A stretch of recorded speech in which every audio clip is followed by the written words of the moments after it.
You wake up before the house is fully awake. The room is quiet, your feet touch the floor, and you make your way slowly toward the kitchen. Maybe you pour a glass of water. Maybe coffee is already on your mind. You glance at the clock and realize dinner was many hours ago. Nothing feels unusual. You are simply starting another morning. But inside your body, something has already changed. The food from last night is no longer arriving in the way it was during dinner. Your digestive system has moved beyond the busy work of processing that meal. Your pancreas is no longer responding to a fresh wave of nutrients in quite the same way, and your liver is beginning to manage your energy supply differently. You may not feel any of this happening. That is what makes it so easy to overlook. Your body is not simply sitting there, waiting impatiently for breakfast. It has another way of meeting your energy needs when food is temporarily absent. Stored fuel begins to matter more. Hormones shift. Your muscles, liver, brain, and digestive system adjust to the changing supply. And this transition is not something your body invented yesterday. It is a basic part of human physiology, repeated throughout your life, often during the same quiet hours between dinner and breakfast. Yet modern routines can make this ordinary biological state feel almost unfamiliar. Late-night snacks, grazing, and eating simply because the clock says it is time can shorten the very period when your metabolism begins changing gears. And the answer is far more interesting than simply burning a few stored calories overnight alone. Once you realize that this transition happens every time food stops arriving, a much more interesting question appears. What exactly is your body doing with that time? The fasting switch you never see. The question becomes harder to ignore once you understand what your body is doing between meals. Why would physiology contain such an elaborate system for periods when food is not arriving, if going without food were simply a problem to be corrected? The answer is not that you are supposed to starve yourself. It is not about skipping meals, fighting hunger through willpower, or proving that you can tolerate longer stretches without eating. Something more ordinary is happening. As the fed state fades, insulin levels generally decline, while hormones such as glucagon help your body maintain a stable supply of energy. Your liver begins drawing more heavily on glycogen, its stored form of glucose. As that stored supply changes, your body can increasingly mobilize fatty acids from stored fat, and the liver can produce ketones, which provide another fuel source. These changes are coordinated. They are not separate tricks. Your metabolism is shifting from managing incoming energy toward managing energy that has already been stored. And here is the part almost nobody talks about. None of this requires a special product. You do not need an expensive powder, a complicated device, or a cabinet full of supplements. The trigger is already available to you. It is time. It is the time between one meal and the next. That does not mean longer is automatically better. It means your body recognizes the difference between continually receiving nutrients and having a period in which no new calories are arriving. During that interval, different metabolic signals become more prominent, and different systems begin contributing to the job of keeping you fueled. You have probably experienced this transition without knowing its name. You may wake up feeling different from how you felt after dinner, even though you have done nothing unusual. That difference is the clue. Your body has ways to handle changing food availability, and the machinery is already inside you. But before you decide that fasting is automatically beneficial, there is something you need to separate from the science itself: the enormous amount of advice that has been built around the word fasting.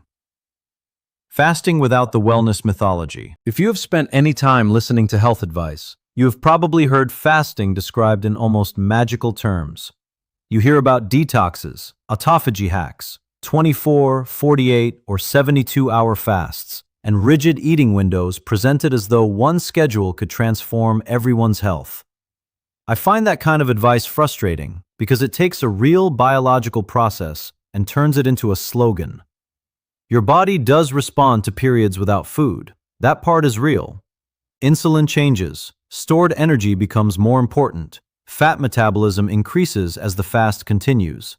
Cellular nutrient-sensing pathways also respond to changes in energy availability. But none of that proves that longer fasting automatically means greater health. That distinction matters enormously as you get older. After 60, preserving muscle, maintaining strength, Eating enough protein, getting adequate nutrients, staying hydrated, and managing medications can become just as important as changing the number on a fasting timer. A strategy that sounds impressive online can be completely inappropriate if it leaves you undernourished, weak, or unable to meet your nutritional needs. And this is where the popular version of fasting separates from the actual science. The influencer version says, longer fasting means greater cellular cleansing and longevity. The research-supported version is more careful. Fasting can produce genuine metabolic adaptations, and studies of time-restricted eating have found potential benefits in some adults. But the ideal duration, long-term effects, and specific benefits for older adults are still being investigated. A 2026 systematic review focused on adults aged 60 and older found promising signals from intermittent fasting approaches, while also emphasizing limitations in the available evidence and the need for longer-term research. That is not a disappointing answer. It is an honest one. You do not need to choose between believing every fasting claim and dismissing fasting completely. There is a middle ground, and it is where good science usually lives. There is another problem with extreme claims. They often confuse mechanisms with outcomes.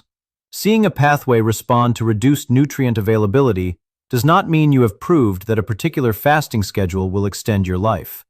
Biology is more complicated than that. A laboratory mechanism can be fascinating without becoming a prescription. For you, the more useful question is not, how long can I go without food? It is, what pattern allows my body to experience normal metabolic flexibility while still giving my muscles and organs everything they need? That question respects both sides of the evidence. That is a much more responsible question, especially when your goal is healthy aging rather than simply losing weight over time. The goal is not to make fasting sound miraculous. The goal is to understand why your body can enter a fasted state, what changes when it does, and where those changes may or may not be useful for you. Because your body does not follow an influencer's schedule, it follows physiology. And once you remove the mythology, something much more fascinating remains: the actual machinery your body uses when food stops arriving. Why this channel looks at the machinery. That is why the details matter.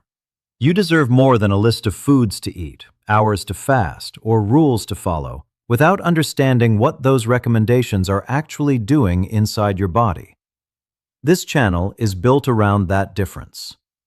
Rather than simply telling you what to do, the goal is to explain why your body responds the way it does, what the research really supports, and where the evidence is still uncertain. Because when you understand the mechanism, you can make better decisions instead of depending on the latest health trend. If this kind of explanation is useful to you, consider staying with us. There is no need to accept everything blindly. You should understand it first. And that understanding begins with what happens inside your body after your last meal has been absorbed. Now, let's move through that sequence, step by step. The metabolic clock starts ticking. Your last meal is hours behind you now. The kitchen is quiet, but your metabolism is not. The moment incoming nutrients begin to fade, your body starts adjusting the way it manages energy. This is not a dramatic event. It is a coordinated change in priorities. After a meal, glucose and other nutrients enter the bloodstream, and insulin helps direct that incoming energy toward tissues while also encouraging storage. As digestion and absorption wind down, that signal gradually changes. Insulin falls, and glucagon becomes relatively more important. Glucagon helps your liver maintain a steady supply of glucose for tissues that still need it. Then your liver begins changing fuel sources. Glycogen, which is glucose stored in a compact form, becomes one of the first reserves your liver can draw upon. Think of it as a readily accessible energy account. Your liver releases glucose from that reserve between meals, helping keep blood glucose within a narrow range even when you are not eating. But your body has another account. As insulin signaling falls, fat stored in adipose tissue can be mobilized. Fatty acids enter the circulation and become available to tissues as fuel. Your liver can also convert some of those fatty acids into ketone bodies. Ketones are not a magical substance. They are simply another fuel your body can use when carbohydrate availability is lower. And this is where the system becomes surprisingly elegant. Your body is not switching from one fuel to another with a single lever. It is adjusting several systems at once. Hormones change. The liver changes what it releases. Fat tissue changes what it provides. Muscles alter their fuel use. The brain can increasingly make use of ketones during longer periods without food. This is metabolic flexibility, the ability to shift between available and stored energy as circumstances change. There is another system you can actually feel, although you may never have been told what it means. When your upper digestive tract is in the fasting state, it develops a repeating pattern of contractions called the migrating motor complex, or MMC. In simple terms, this is a coordinated wave of activity that occurs between meals and is interrupted when you eat again. Researchers have sometimes called it a housekeeping pattern, although its complete physiological role is more complicated and still being studied. These contractions are not evidence that your intestines are literally being scrubbed clean. That popular description goes too far. What we can say is that the MMC is a genuine fasting-associated motor pattern, and phase 3 is its most active phase. Then there is the cellular level. Your cells constantly monitor their energy and nutrient environment. Two important signaling systems, AMPK and mTOR, help interpret those conditions. AMPK becomes more active when cellular energy is relatively low, helping cells respond to energy stress. mTOR responds more strongly to nutrient availability and growth signals, supporting processes such as protein synthesis when resources are abundant. Notice what is happening. One change leads to another. Food absorption declines. Hormonal signals shift. The liver manages stored glucose. Fat becomes more available. Ketones can increase. The digestive tract enters a different motor pattern. Inside your cells, nutrient-sensing pathways respond to the changing environment. None of this requires a special fasting supplement, and none of it proves that a particular number of fasting hours automatically produces a miracle. Human biology is not a kitchen timer. There is no scientifically established universal moment when autophagy suddenly switches on and transforms your body. Autophagy is a real cellular recycling process, but translating findings from laboratory models into an exact fasting hour prescription for humans would be an overstatement. The same caution applies to muscle. A 2026 scoping review examined 20 randomized trials involving 1,653 adults aged 45 and older.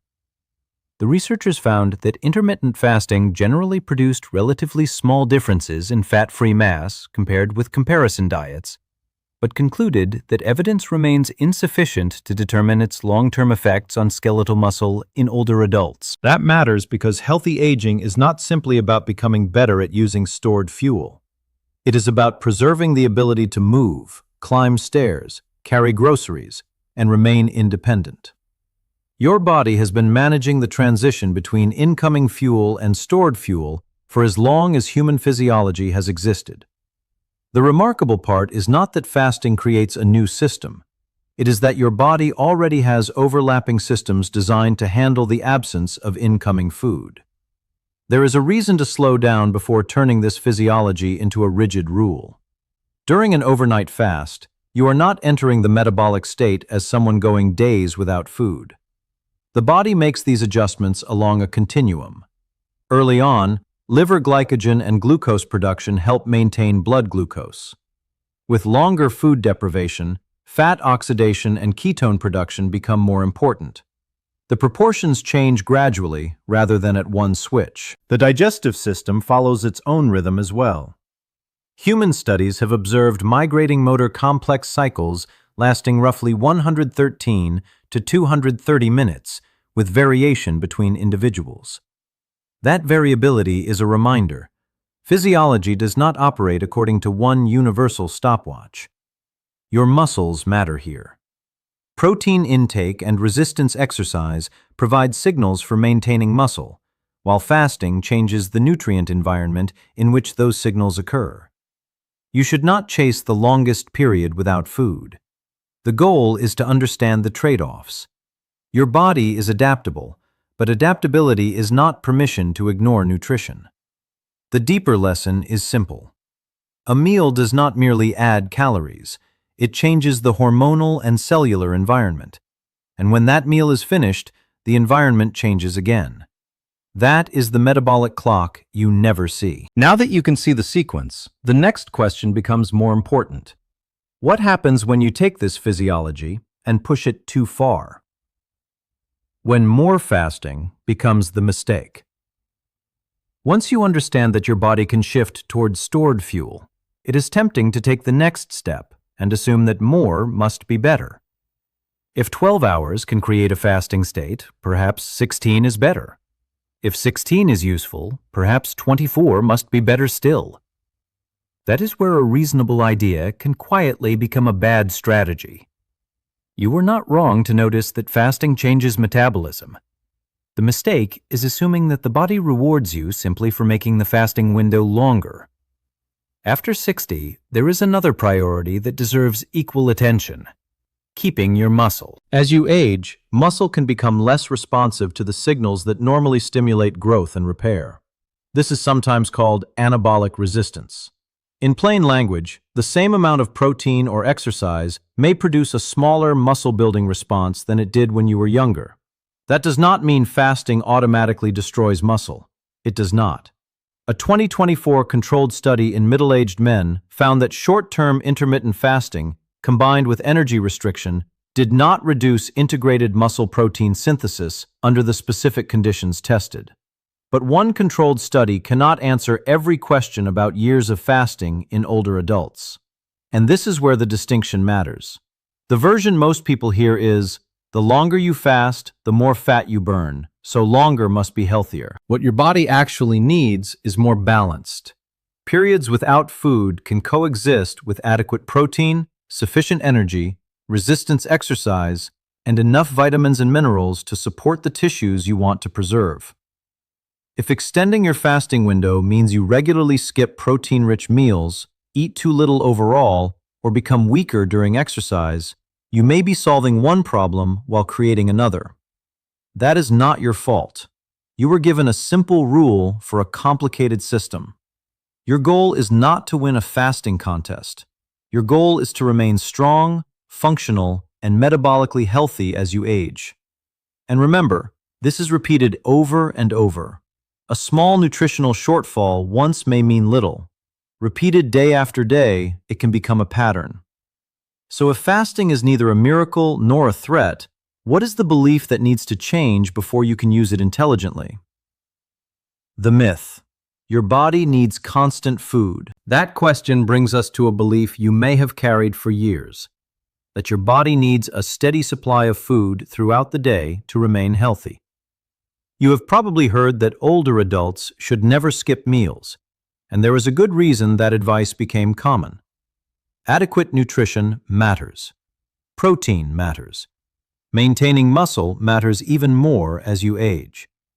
But somewhere along the way, a reasonable warning became something much broader: the idea that every period without food must be harmful. That is not what the physiology tells us. A 2024 systematic review examined 38 studies of protein supplementation in older adults and found benefits for muscle mass among community-dwelling older people. That supports the importance of getting enough protein. It does not prove that you need to eat constantly from morning until bedtime. And this distinction is easy to miss. The version you may have been told is, going without food is inherently harmful. The research reveals something more nuanced. Your body is designed to function in both fed and fasted states, while the health effects depend on how long the fast lasts, what you eat afterward, whether you maintain adequate nutrition, and your individual health circumstances. The opposite extreme is just as misleading. Fasting should not automatically be treated as a longevity prescription. A 2026 systematic review of adults aged 60 and older found potential benefits from intermittent fasting approaches, but also emphasized that longer-term evidence is still limited. So neither extreme gives you the full picture. You do not need to fear every empty hour, and you do not need to worship every fasting window. What matters is understanding the difference between metabolic flexibility and nutritional deprivation. Your body can handle periods without incoming calories. Your muscles, however, still need protein. Your bones still need nutrients. Your organs still need energy. And your overall diet still matters far more than any single fasting timer. That gives you permission to think about meal timing differently, not as a contest, not as punishment, not as a miracle, as one part of a much larger biological system. And once you understand that distinction, the practical question becomes much simpler. What does a sensible fasting pattern actually look like for an older adult? The practical fasting framework. This is the part you have been waiting for. Not an extreme fast, not a competition, and not a rigid rule that assumes every older adult has the same body. The purpose is simply to create a predictable overnight period without calories while protecting everything your aging body still needs to remain strong and functional. That balance makes a moderate approach useful without turning fasting into another unnecessary obsession. A sensible starting point can be surprisingly modest. Finish your evening meal at a consistent time, then allow roughly 12 hours overnight before breakfast, provided you are healthy, maintaining your weight, and feeling well. During that window, drink water normally.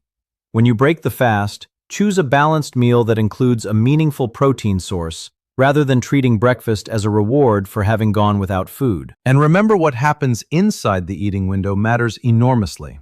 Your muscles still need protein. Your body still needs adequate calories, vitamins, minerals, and fluids. Regular resistance exercise remains important. Fasting is not a replacement for strength training, and it is certainly not a reason to underfeed yourself. You also do not need to extend the fasting window simply because a larger number sounds more impressive. If 12 hours works comfortably, there may be no reason to chase 16, 18, or 24. Most importantly, if you have diabetes, hypertension, kidney disease, heart failure, take medications affected by food intake or blood glucose, or have a history of problematic eating, discuss fasting with your doctor first. If you have unintended weight loss, frailty, poor appetite, or difficulty getting enough protein and calories, that conversation matters even more. The important part isn't whether you can tolerate one fast. It is what happens when this understanding changes the ordinary rhythm of your days. The same morning, different understanding. Think back to that quiet morning in your kitchen. You are standing there again, perhaps holding your coffee. But now those hours between dinner and breakfast mean something different. You know your body was not simply waiting for food. It was shifting between metabolic states, drawing on stored energy while your digestive system and hormones adjusted to the absence of another meal. This is not a magical detox, and it is not an emergency. It is a normal part of human physiology. Repeated 365 times a year, small, sensible choices can become meaningful habits. And tomorrow morning, you will recognize what your body is doing rather than simply reaching for the next thing out of habit. Soft channel close. If this kind of explanation is useful to you, consider staying with the channel. The goal here is simple: to understand what your body is doing as you age, and why the evidence sometimes tells a very different story from popular health advice. You deserve explanations, not hype.